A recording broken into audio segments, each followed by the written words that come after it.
Kaitobi, stroke Ms. Buthelezi and Mr. Sakela. Yes, Mr. Van, you can continue. Milady, with the leave of the court, we think we should dim the lights so that the screen will be clearer. Okay.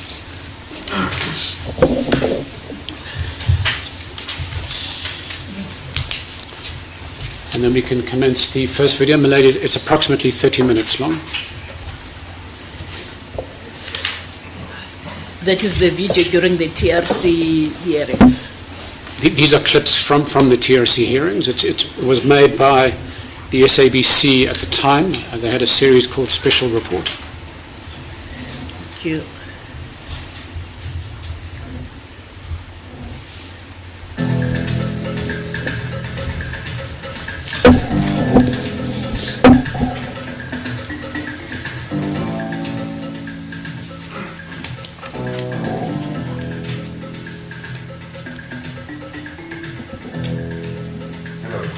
Our main focus tonight is on the 4 cabinet ministers who appeared before the Truth Commission this past week.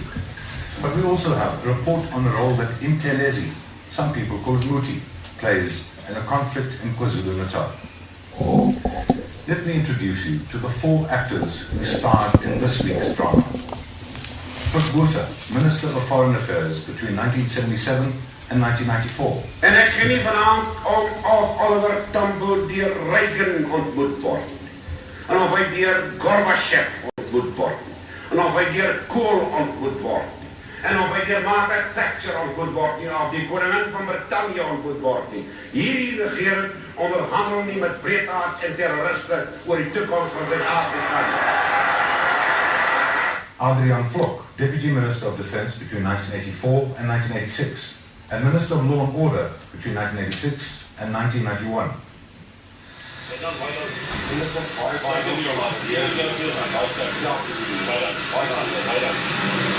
Ruth Meyer, Deputy Minister of Law and Order between 1986 and 1988, and Minister of Defence between August 1991 and May 1992.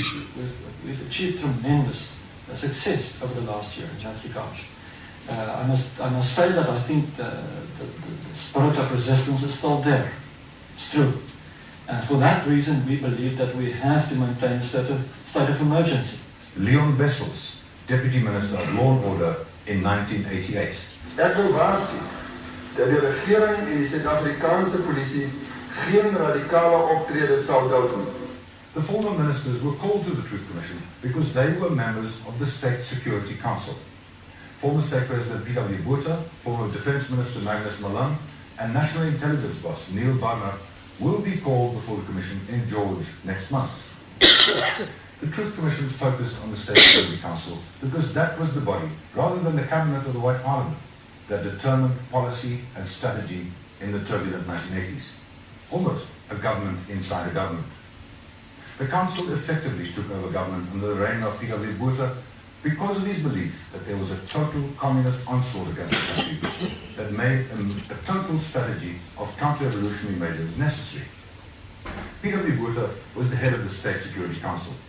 He was joined by the Ministers of Defence, Law and Order, Foreign Affairs and Justice, and occasionally other cabinet ministers were also co-opted. The Chief of the Defence Force, the Commissioner of the Police, the Head of the National Intelligence, and the Secretaries of Foreign Affairs and Justice, nowadays called Directors General, were also permanent members. The Council had a full-time administrative office called the Secretariat, dominated by the military. The next step down was the 11 Joint Management Centres, or JMCs, subdivided into sub-JMCs and mini-JMCs. They were responsible for coordinating state departments on regional and local level who had to implement State Security Council policies. The question has been asked many times by the Truth Commission in the last few months. Did the State Security Council order the gross violations of human rights by policemen and soldiers, like assassinations, torture, and massacres? And did they know of these violations committed by the security police and units such as Flock Plus and the CCB? So far, politicians and generals, including former State President F.W. de Klerk, have said they never ordered anything illegal, and they only heard of the abuses when it became known during Truth Commission hearings. Fortunately, many Security Council documents still exist, And from these documents, ordinary people like me understand very easily that the council did order murders and assassination. Like this one for 24 January 1987, it states clearly, identify and eliminate the revolutionary leaders, and especially those with charisma. Then, of course, we hear from generals and politicians that eliminate did not mean kill. But let's look at this State Security Council document of 18 February 1980. The Council agreed to continually consider the implications of the elimination of Rhodesian politicians. Then it explains what this means. It is pointed out that the failed attempts to kill Mugabe are turning him into a martyr. So, in this case, elimination did mean kill. But let's go to this week's hearing to find out what the former cabinet members say they ordered and what they knew. Elimineer, eliminate. Neutraliseer, neutralize. Uitwis, obliterate or wipe out.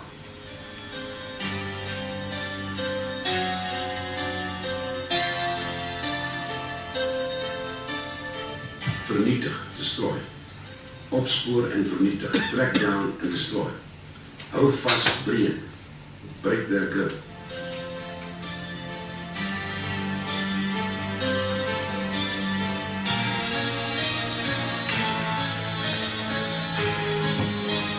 Become, fight against, curb, control. Stuit, arrest, stem.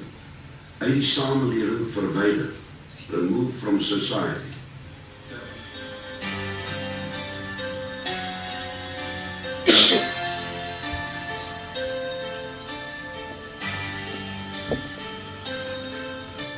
Permanent uit die samelewing verwyder. Remove permanently from society.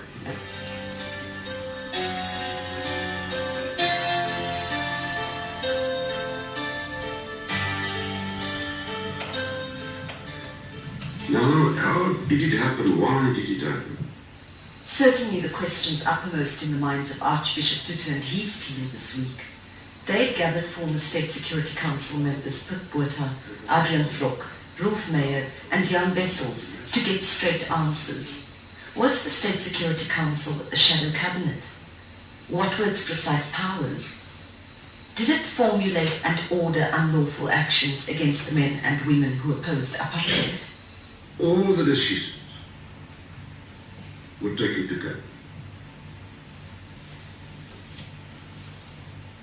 You are not dealing with State Security Council decisions. You're dealing with cabinet decisions. Cabinet, it can be proved. Not only factually, but that is the constitutional position. So the cabinet was governing. The State Security Council was a security committee. With my knowledge and my insight into the mechanisms of the SAC, I say that no decisions were taken by it to act illegally. I never had knowledge of any organized attempt within the context of government to identify specific targets or to do planning for the destruction of such targets on the basis of conspiracy. Every decision was taken within the ambit of the law as it was known then. I have no evidence to indicate to me that on any occasion the cabinet, who was the body that approved the State Security Council decisions, ever approved any unlawful act. It would in any case not have been recorded. As a result of the ever-increasing revolutionary climate in the Republic during the 80s, and especially after the so-called 1979 Simon Stadsberaad, at which the security forces were told to take the gloves off in the fight against the revolutionary enemy, the security forces came under increasing pressure to perform. The South African police and its security branch in particular were under special pressure. In this context, results became far more important than legality. The 11th commandment was well known, especially to those in the covert or the special force elements of the security forces. This was, thou shalt not be found out. Where does the buck stop? Where does political accountability lie for the killings that have taken place both inside our country and outside of our country. The news and these revelations are only coming to the fore now, and I simply couldn't believe my eyes and my ears as to what these people were saying. That people were saying that they had gained the impression that they were authorized to do certain things, and they're saying that they gained the impression from documents which are no longer in our possession. So it wasn't policy, so the policeman on the ground couldn't have said it was in line with your policy. It was not policy to kill opponents, the political bosses said. They said the language used in State Security Council documents must have been misinterpreted by their troops, either because they were over-eager, yet acting in good faith, or mavericks with their own agendas. But the bottom line was that their words and their policies were misinterpreted. Julle meneer beteken wat hy sê. It means what it says, to kill, that's clear. Might be wrong, but I believe in all the time I was involved that the language used was perhaps deliberately vague or all-encompassing. I'll use the term all-encompassing rather than vague. So that it could perhaps mean this and it could, in fact, perhaps mean that. But what it definitely meant was that those problems must be eliminated or neutralized. I don't want to be involved in a semantic level regarding the meaning of certain words in this document. I want to emphasize like words like eliminate and take out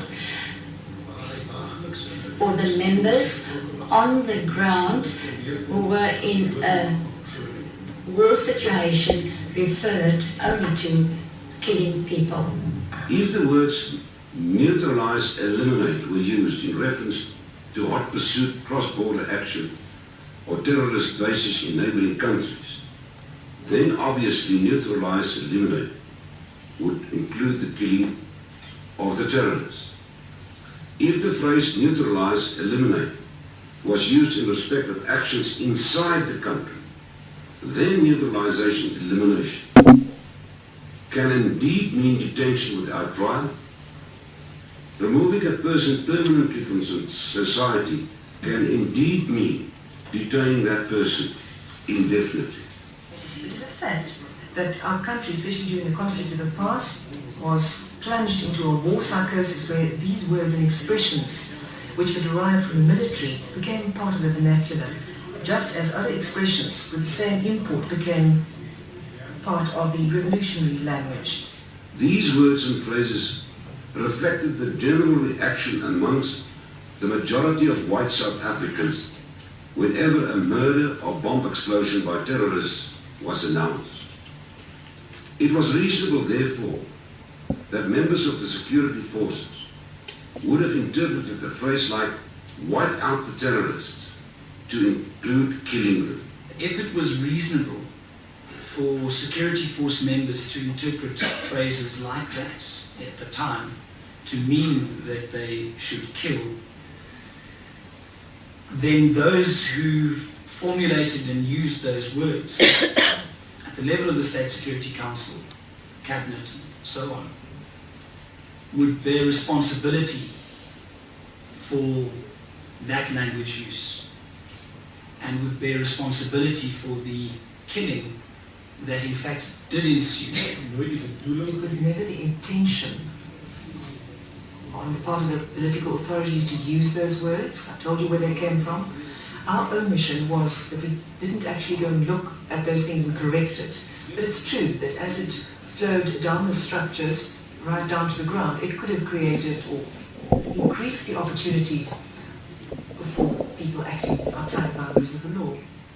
If you, as Minister Flock, receive a memorandum which comes from the Eastern Cape Joint Management System, which says the leaders of the UDF must be eliminated, he says surely it was your prerogative to say if this means arrest, let it be couched in those terms, because we don't want a situation arising afterwards that people will eliminate people in the sense of killing them when in fact what was meant was that he should be arrested or to be detained. May I say immediately that you are correct in saying that the submissions which we received and the documents which we received at the State Security Council and at Cabinet were drafted by officials. The ministers didn't actually write or draft them, and the officials at the State Security Council came largely from the security fraternities, soldiers, policemen, and people from national intelligence. So the language used there was not, in the first instance, the language used by the ministers. And secondly, you're totally correct. That is what I tried to convey in my submission. I should have queried this. I sat there and I read it. I should have queried it and said, look, you can't use the word eliminate. When the person then pitched up dead, instead of being detained, what did you do? Now, I can't take it any further than saying that's what we intended. We never gave a direct instruction. The politicians can say, we didn't give that order, because they didn't give that order. It's nowhere stated that we said so-and-so should be killed. We said so-and-so should be eliminated, but we meant that that person should be detained. And then never having any real knowledge about or real appreciation of the effects of that misinterpretation. It places the politicians, would you agree, in the lucky, enviable situation that they can formulate an approach to a problem but not bear the immediate consequences of that policy in the way in which it's carried out. I wouldn't describe my position here today as lucky, fortunate, but I want to say this document in which eliminate, take out and so on appears. This document comes from 11 years ago, and 11 years ago we didn't think that we would sit here today and have to explain the use of those words. How do you account for the fact that right across the country, across all sections of particularly the security police, there is a systematic misinterpretation of policy directives emanating from the State Security Council, senior echelons of government? It's difficult to answer for what they did. I think they will all appear before you for the Amnesty Committee and they will have to explain why they did what they did. I never knew that they were torturing these people and I never approved it. It's not so that the security police, within the police structure, in fact had license to engage in systematic unlawful activity. No, I deny that vehemently. No member of the South African police had license to act illegally. There were two newspaper cartoons this week that I think captured this part of the evidence very well. This one is by Zapiro and appeared in the Sowetan.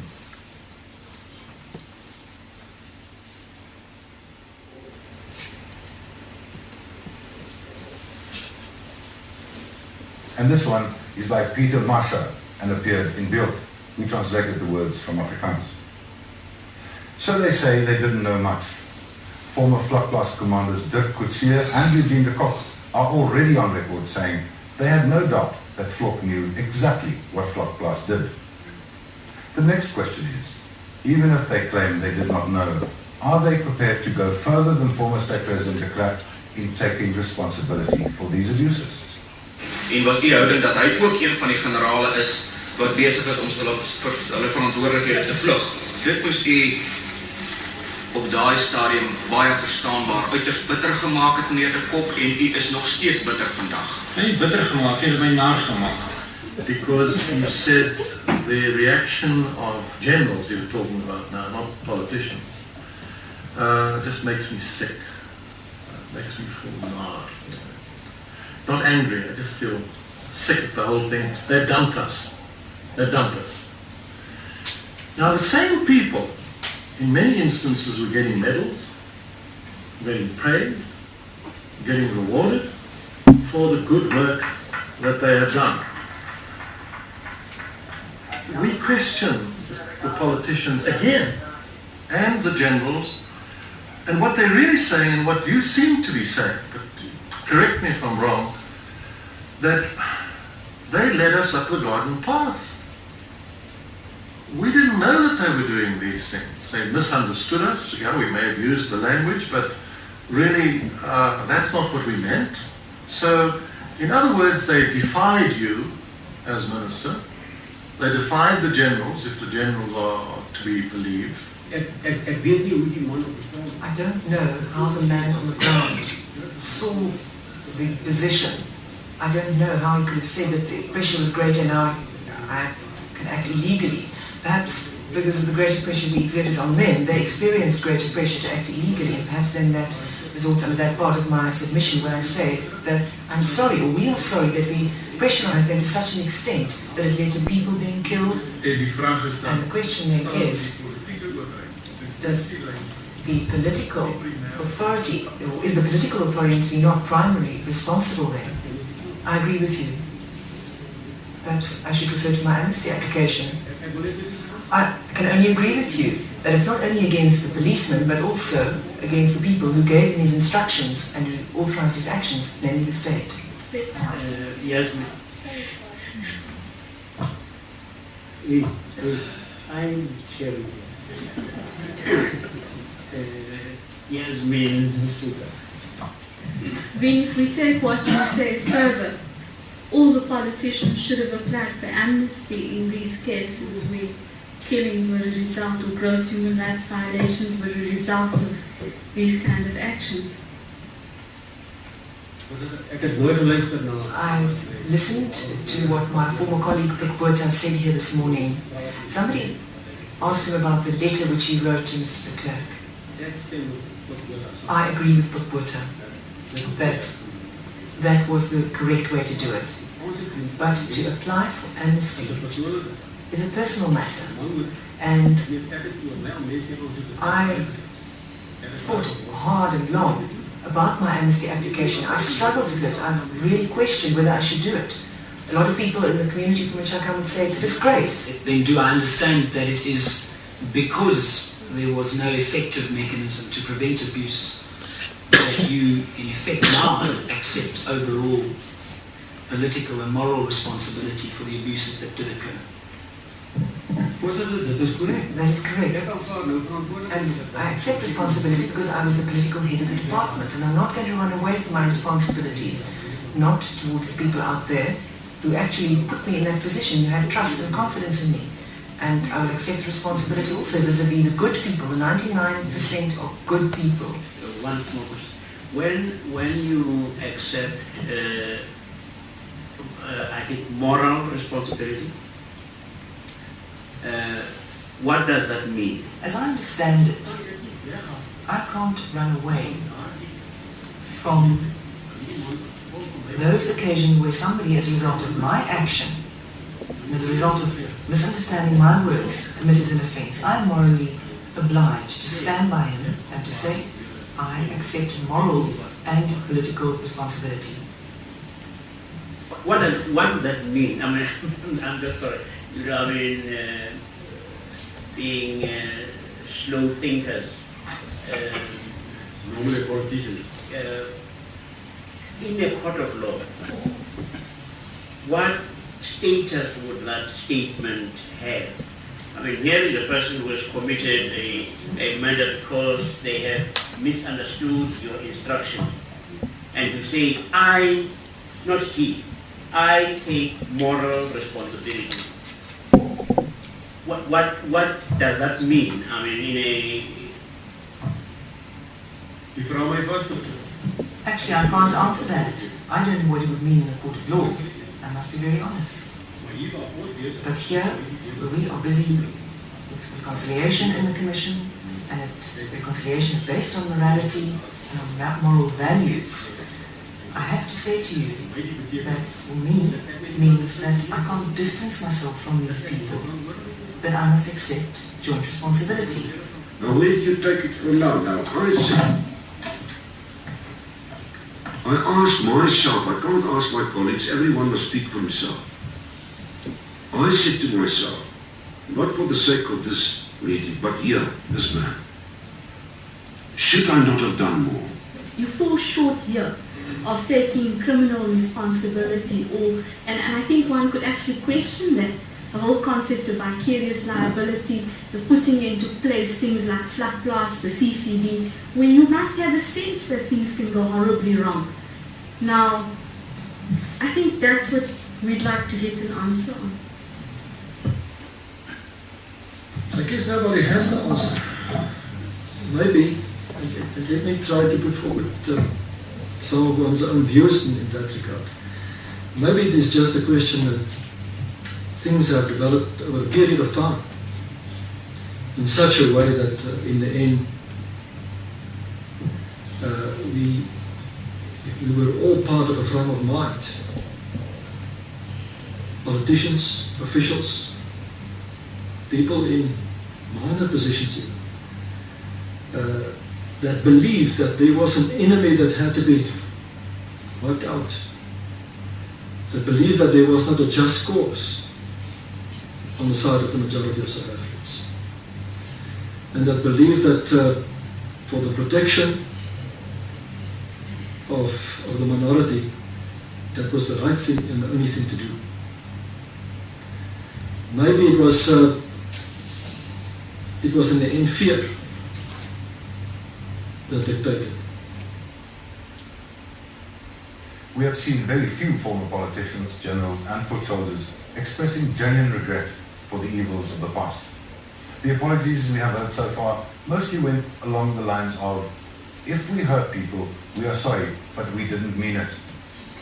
Adrian Vlok and Botha also expressed regret. I would like to express my unqualified regret towards any person and or organisation which was innocently disadvantaged or prejudiced by my actions in the cruel struggle for survival.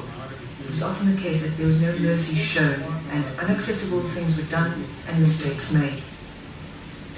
I also made mistakes, and I'm sorry that my fellow South Africans had to suffer in the process as a result of my actions, and I'd like to offer my unqualified and sincere apology to those people. At the end of the conflicts of the past, where we stand now, just as in the case of most of the other war situations in history, I believe that the only lasting remains are the victims. We are all victims of the conflict of the past. I realized that I could have done more to turn the tide of apartheid earlier. I acknowledge that I could have done more in the State Security Council, in the Cabinet, and in Parliament to ensure that political opponents were not killed or tortured by government institutions. I could have and should have done more to find out whether the accusations that government institutions were killing and torturing political opponents were true. Not one of us in the former government can say today that there were no suspicions on our part that members of the South African police were engaged in irregular activities. The decisive question is not whether we as a cabinet approved the killing of a specific political opponent. We did not do so. The question is whether we should have done more to ensure that it did not happen. I deeply regret this omission. May God forgive me.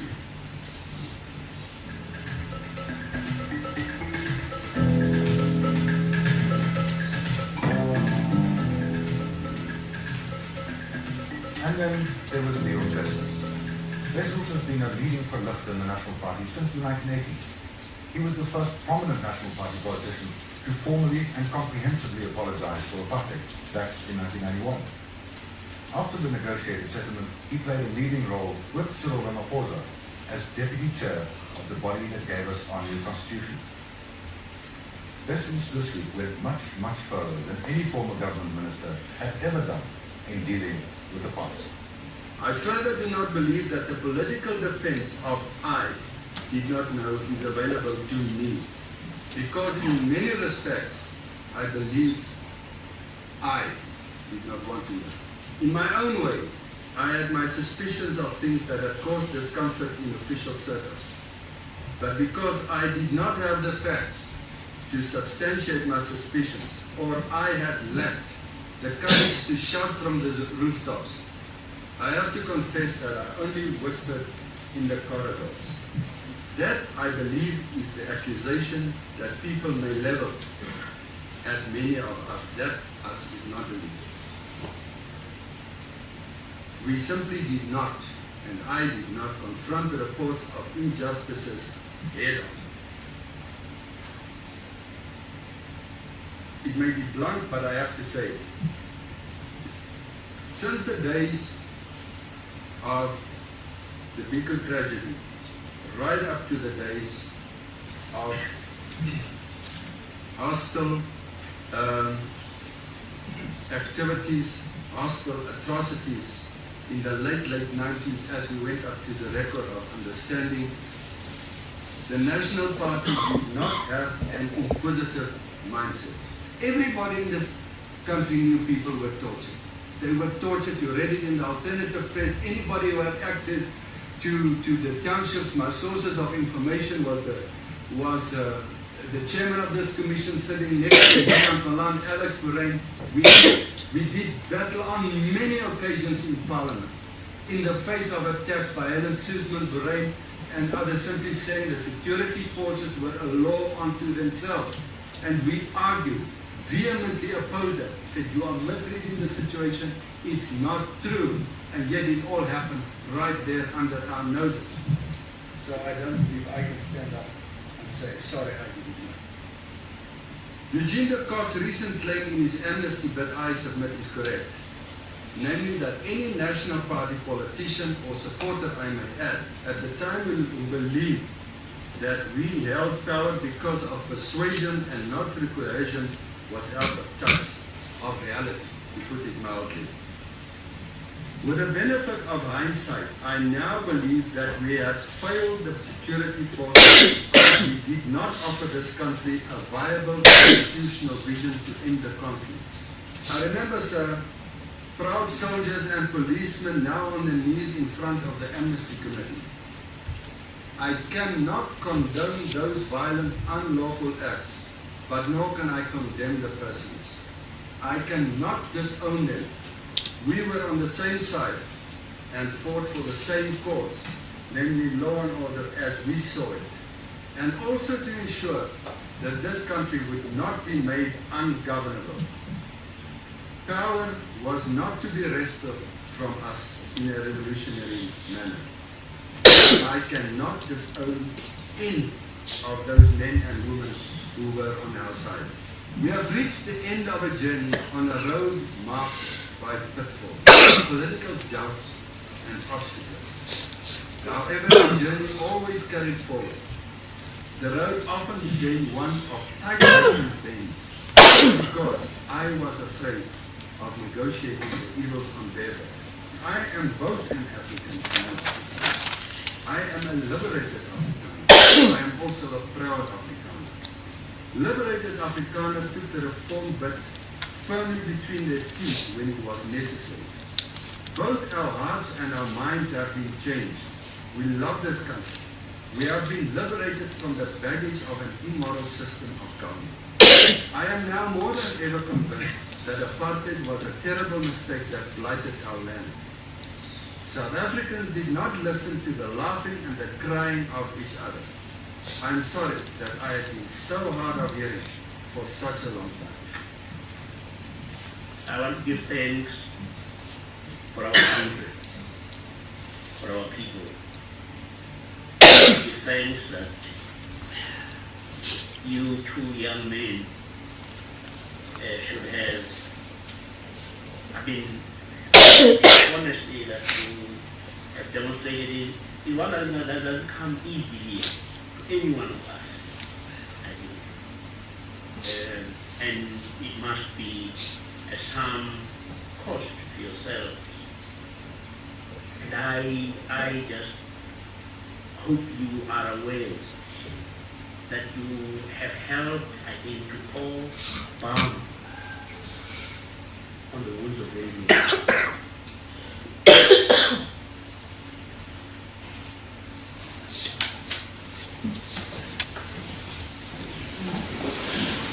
Lady, we're just going to turn the lights on briefly. Would Milady like a short adjournment before the next video? Let's carry on. Oh, we can carry on. Milady, before we play the next clip, with the leave of the court, we'd like to call up the co-producer of that video, Mr. Hamilton Wende.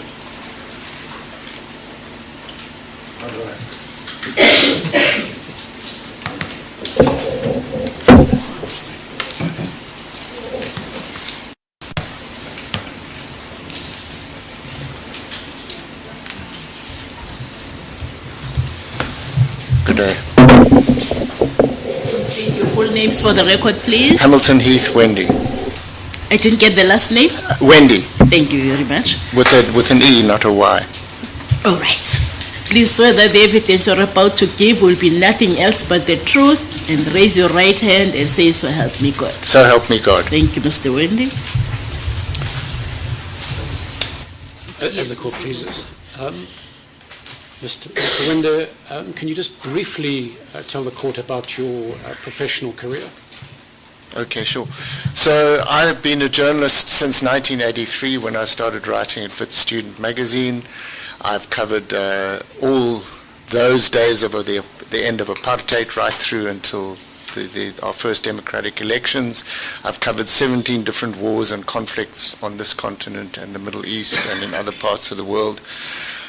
So I can say I'm quite an experienced filmmaker and journalist. Thank you, Mr. Wende.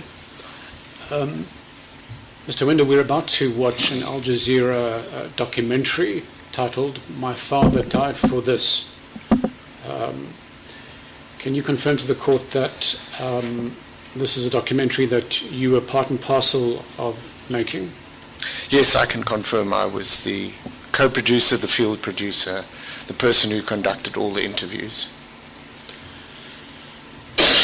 And in particular, there's an interview with the late former police minister, Adrian Vlok. Did you conduct that interview? Yes, I did conduct that interview. Can you explain to the court why you and your team and Al Jazeera decided to make this particular video about the Cradock Four? Well, I was approached by a fellow South African who now lives in New Zealand called Nashon Zalk, who I've known for some years. And we're both very committed to uncovering the truth of what happened in our country and what's happening in our country now. So he initially conceived of the story of the Cradock Four and asked me to help him conduct interviews and do research. And I was deeply involved in the project from the beginning and felt that it was extremely worthwhile. I had seen a lot of apartheid violence. I saw 7 people shot dead in front of me in Crossroads in February of 1985, which was shortly before the terrible events of the Cradock Four, so that it had a personal resonance for me as well to try and uncover some of the truths. And can you indicate to the court when the film was made and when it was screened? Well, it was made in the course of the late summer of 2021, and it was screened later that year. I'm not too sure the exact date when it was screened.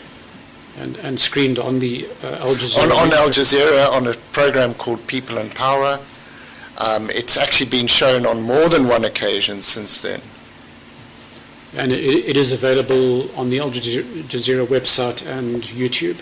Correct. It's available freely on YouTube and the Al Jazeera website. Probably YouTube is the easiest place to find it, actually. And why did you decide to interview Mr. Adrian Vlok? Well, like in the previous video, the question of Mr. Vlok and other politicians' responsibility for the killings that took place was something that we wanted to investigate. We felt it extremely important to look at not only the perpetrators who by that point had already admitted to their crimes, but what was the responsibility of those in power, of those who gave the order. And I think that's a a global question in many situations, but in South Africa it matters tremendously. Thank you, Mr. Wendo. My lady, Mr. Wendo will make himself available after the video if anybody else wishes to put questions to him, or indeed if anybody has questions at the present time, but no further questions from us.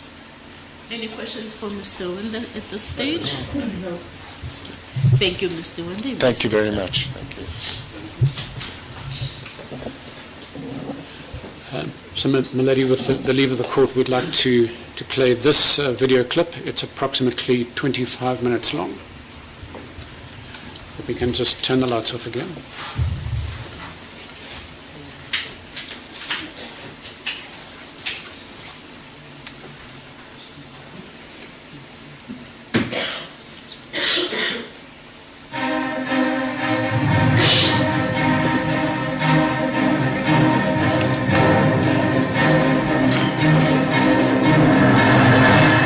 South Africa's apartheid regime fought to cling on to power in the latter half of the 20th century, it routinely imprisoned, tortured and murdered its opponents. Controversially, many of those crimes went unpunished in the years of reconciliation that followed, but the families of victims have never given up hopes of justice. This is the remarkable story of one man's battle to hold his father's killers to account.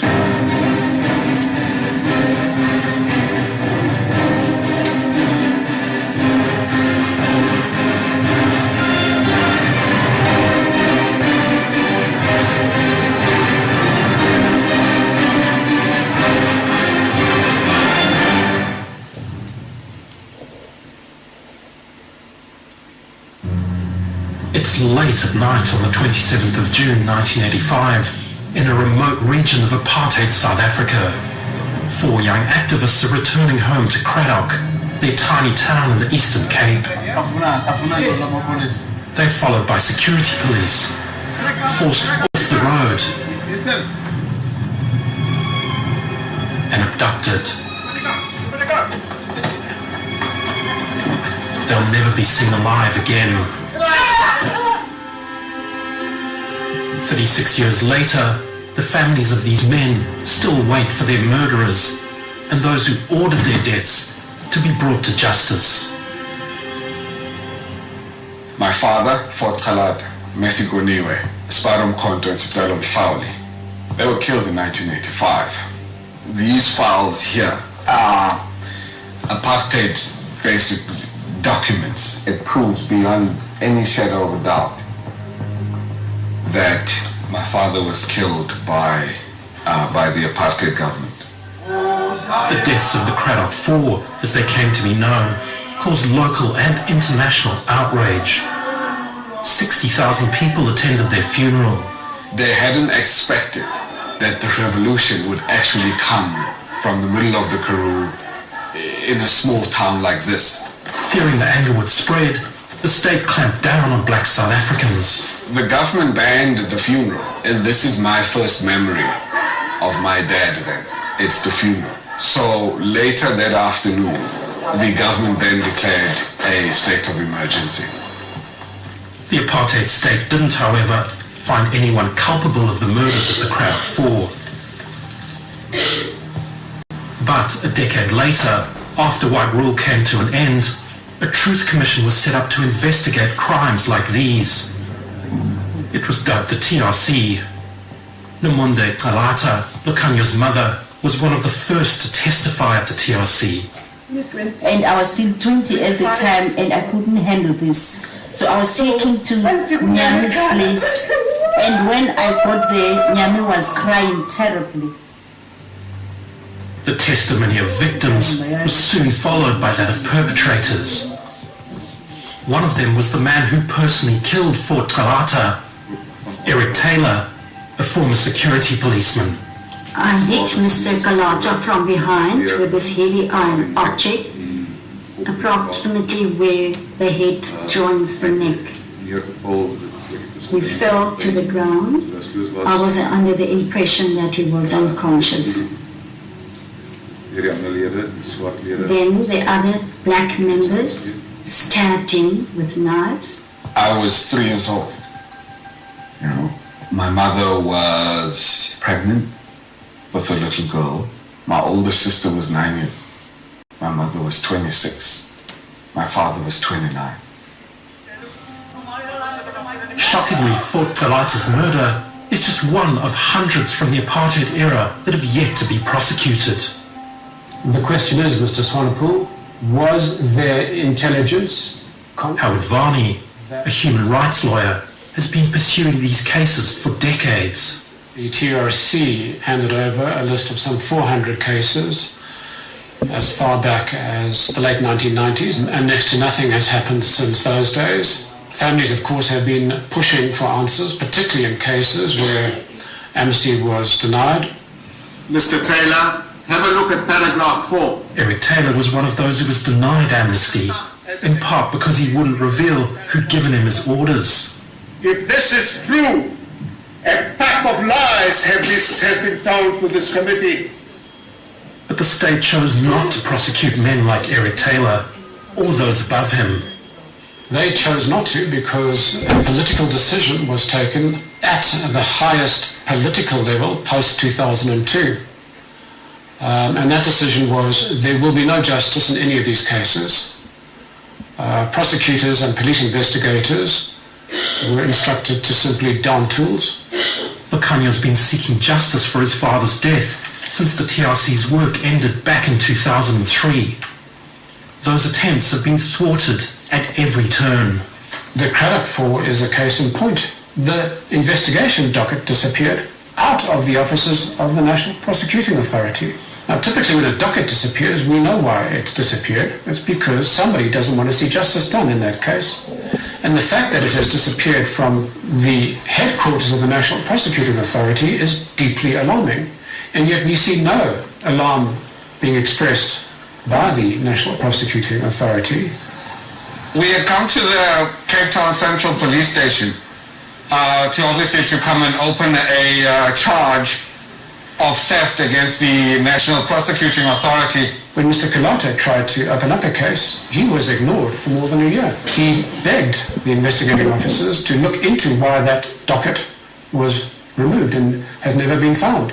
Once we came here, we were then told that we can't really open the case. We had to write to the Commissioner of Police and say that if you won't open up a docket, we'll see you in court. Finally, after intervention from our lawyers and from the office of the Commissioner and the Minister, we were at least able to open a case. If one looks at the little progress that has been made over the last few years, it's only been made because the families have made an effort, not because the police have decided to take up the cases. We're not having any luck with the National Prosecuting Authority. Despite many requests, neither the Prosecuting Authority or the Department of Justice granted us interviews.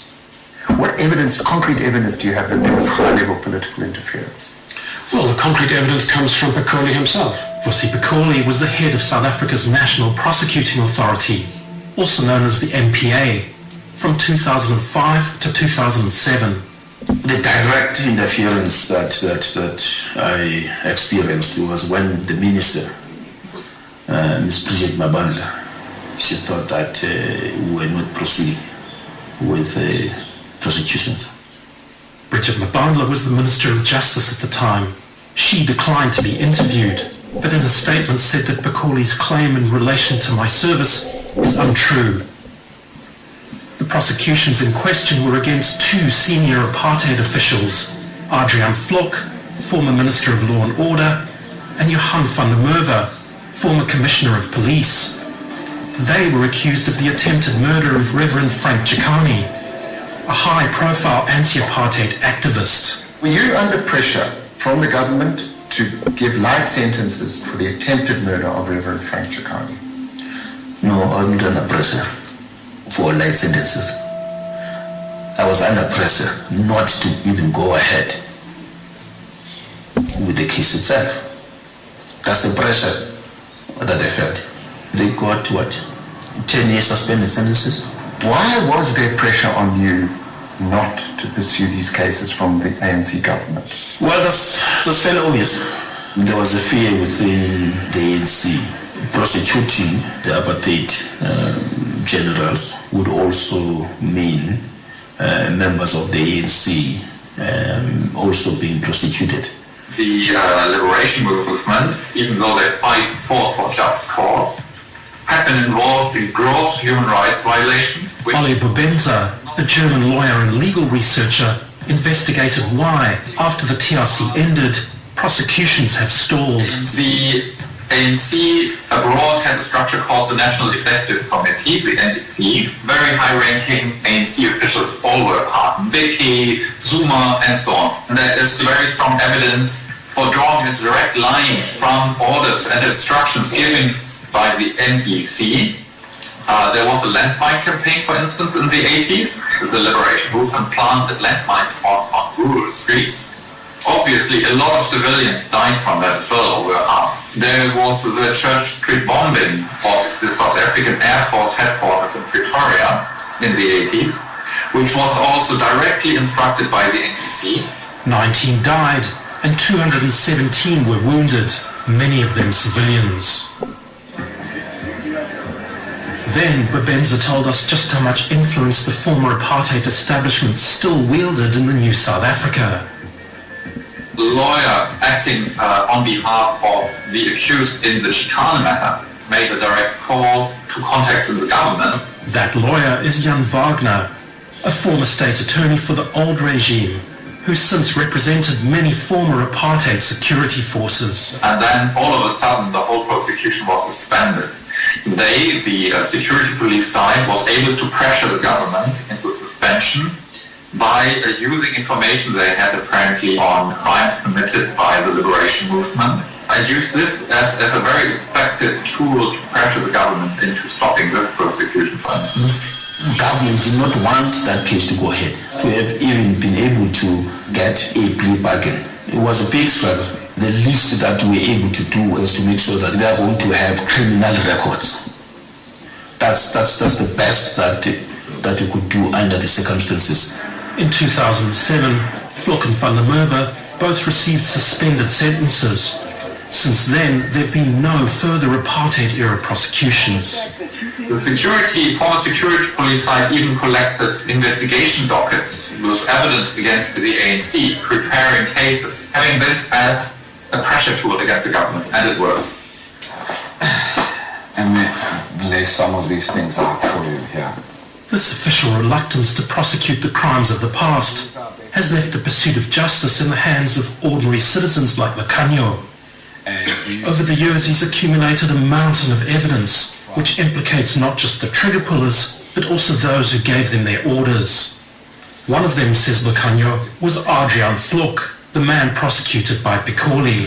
On the 5th of June, Adrian Vlok visits Cradock, takes a drive to where we stayed. And my mom remembers thinking, oh, that's Vlok, because she was looking at him through the window.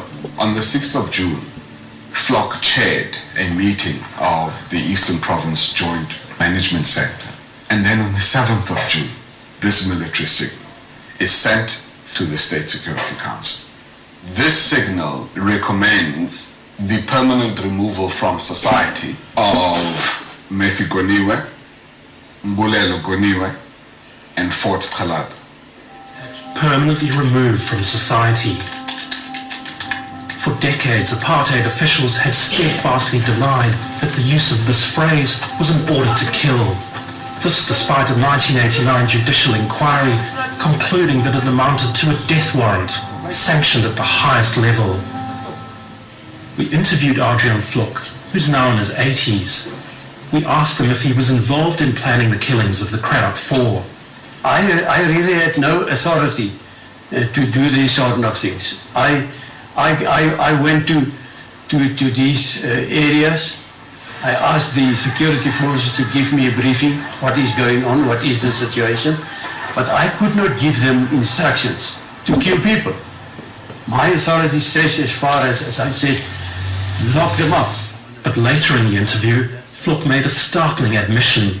There was definitely an order that found its way into the State Security Council saying they must be permanently removed from society. What did that mean? To remove a person from the society No, you know, we in the State Security Council, we were very careful not to say and to make a note and to have in the minutes to kill anybody. So we would say remove a person from the society, remove him. And you know, nobody said kill him. But I thought probably it was meant, if you can't solve the problem by removing the guy, then you could kill him. You thought that then? Not consciously, but afterwards, thinking back, I must admit that I realized this was a possibility. None of these things would have escaped someone like former President F.W. de Klerk. There was actual proof of his attendance to some of those State Security Council meetings. F.W. de Klerk was South Africa's last white president.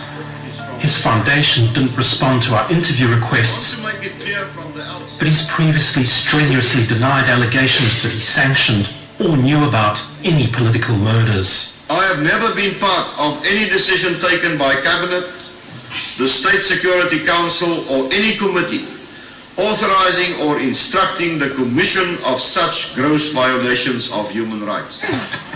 But without actual prosecutions, the full truth behind such killings may never come to light. What has come to light, though, is that the ANC government and its apartheid-era counterparts held secret negotiations intended to ensure that such prosecutions would never happen. The talk started after the main part of the PRC was over in 1998 until about 2003. On the side of the police, I spoke with the former National Commissioner, Johan van den Merwe. Even F.W. de Klerk acted on behalf of the former police, the same as Adrian Vlok. On the side of the government, there were high-ranking government officials. Among others, Thabo Mbeki, first as vice president, then as president, SADF generals. They engaged in talks starting with Zuma, Jacob Zuma. There was a great interest of the government to avoid trials. This required that they had to act quite secretly. They put together a team of people called the Amnesty Task Team, secret body. All their documents were classified secret. And this Amnesty Task Team was given the following direction: come up with recommendations to somehow guarantee impunity for people on all sides. The secret amnesty arrangement might well have succeeded if Varney and other human rights lawyers hadn't intervened. We opposed most of those applications on the basis that it was held secretly. Until we kicked up a fuss, we didn't even know who was applying. Victims themselves couldn't make any representations. But in the face of mounting legal pressure, applied over decades, the MPA might now finally be forced to act. We have had to apply pressure, constant pressure. Today, I'm happy to report that the Office of the Deputy Public Prosecutor is now guiding the investigation into the murders of the Cradock Four. Today, Lakanya's joining a call with the Directorate for Priority Crime Investigations, or DPCI. I need to take notes.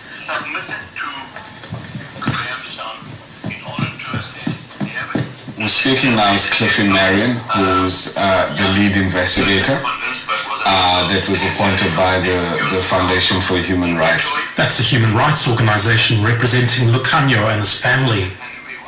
The murder docket's been shelved for so long that Marion must now rebrief state investigators about their own case.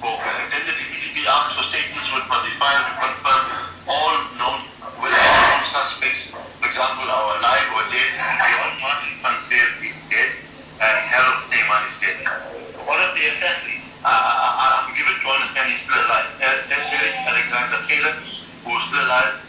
But when we tried to track down Eric Taylor via his son, we unearthed some bad news. Dear Eldon, I'm a reporter with Al Jazeera, and we would love to talk to Eric and wondered if you could put us in touch. Eric, my father or brother? Your father, sir.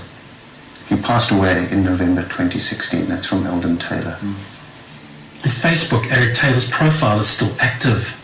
About a year before his death, It shows him cradling what looks like his grandchild. It looks like he's smiling. And someone says, you look like a father that knows about changing nappies, making a bottle, and breaking a child's wind.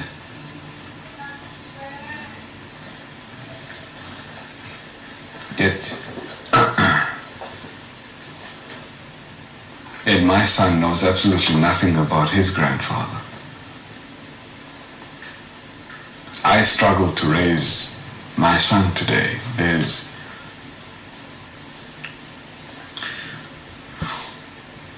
There are many days when I have no clue as to whether what I'm doing in raising my son, whether I'm doing the right thing as a father.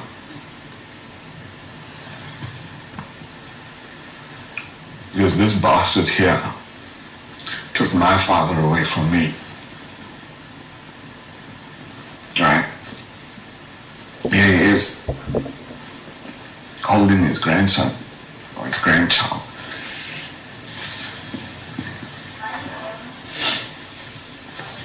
Eric Taylor and everyone that had anything to do with my father's death, they must all be investigated, they must all be prosecuted, and they must all be convicted for taking my father away from me.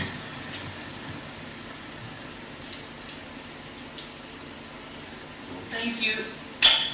After all that's transpired, Lukhanyo decides it's time for him to travel back to Cradock, his childhood home. It's back there that his family's history and that of the ANC are deeply entwined. His great-grandfather, James Arthur Talata, was an ANC luminary. In 1936, he was elected Secretary General within the African National Congress. By the time he handed over power in 1949, the ANC was in such good standing that they could then kick off the defiance campaigns of the 1950s. We're on our way to Cradock to go and update my mother. There's some activities that are beginning to show progress. Hello? Hi, how are you? I'm alright now. So at least there's some progress. It's been so long, but it's just something that I can't work out and get peace with. Can't be until the day I know what happened that day. Then I will maybe be myself again and start living a normal life like anyone.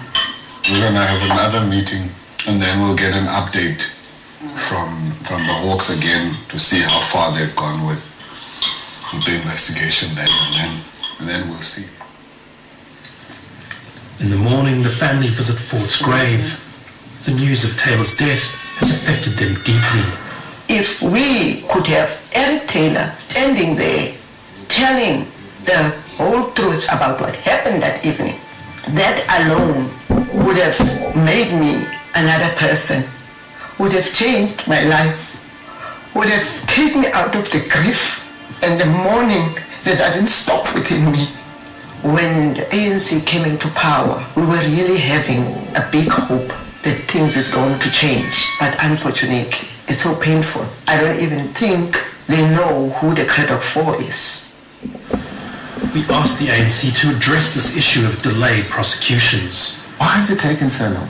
It's there's no reason, there's no explanation for that. It could have been lack of focus, it could have been bad planning, not being prioritized properly. Krish Naidu, the ANC lawyer we interviewed, denied any knowledge of a secret amnesty arrangement. I am not aware of any agreement regarding non-prosecution of perpetrators of apartheid-era crimes. Some matters would have slipped through the cracks, and this would have been one of them, I presume. He also told us that the ANC has now, after 18 years, recently started supporting prosecutions. ANC is now fully on board. We've worked since last year. We're doing we're looking at investigating 5 matters at the moment in 3 different provinces. We're hoping to move that along to about 15 this year. On his final day in Cradock, Lukhanyo visits, for the first time, a memorial set up in honor of the Cradock Four. This is really so heartbreaking. Letters are missing. Okay. So it's E.U.W. Goniwe, Kalada, Ron Konto, and Elo Mhlauli. Where are the rest of their letters? Where are the rest of their names? What is this and why is it laying here? I mean,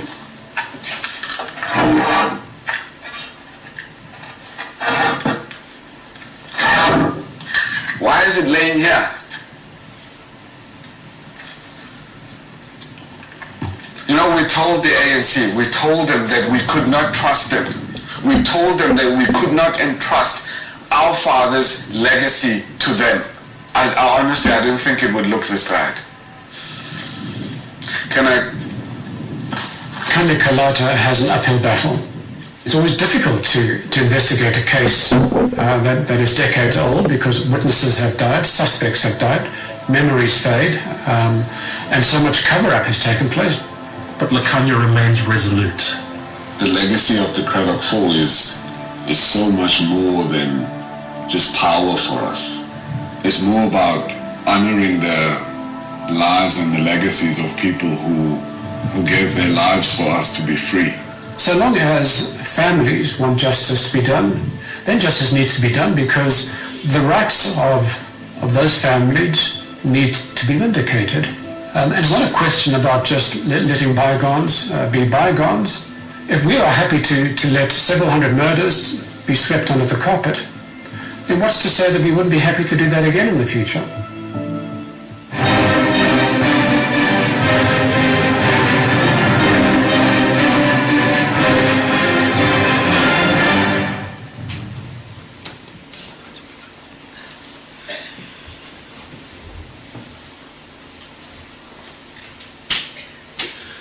Melody, that brings us to the end of the two videos. And unless anybody has questions for the co-producer, Mr. Wender, it also brings us to the end of today's proceedings. Will there be any questions meant for Mr. Wender? No. None from my side. Thank you. Okay, that being the case, then he is excused. And so will the proceedings adjourn at this stage to resume on Monday at 10 o'clock. As a court process. Milady, may I just add something? We were brought under the impression... As part of the evidence leaders team. No. Please have mercy on me. I just want to place on record, we were brought under the impression that we are watching a video of Mr. Flock with the Al Jazeera. And I say with all due respect to Mr. Varney, it looks like a promotional film for the arguments of Mr. Varney and a personal presentation. So I just want to say that I'll argue that later. Thank you. Alrighty, then we don't say the court will adjourn for the day. All right.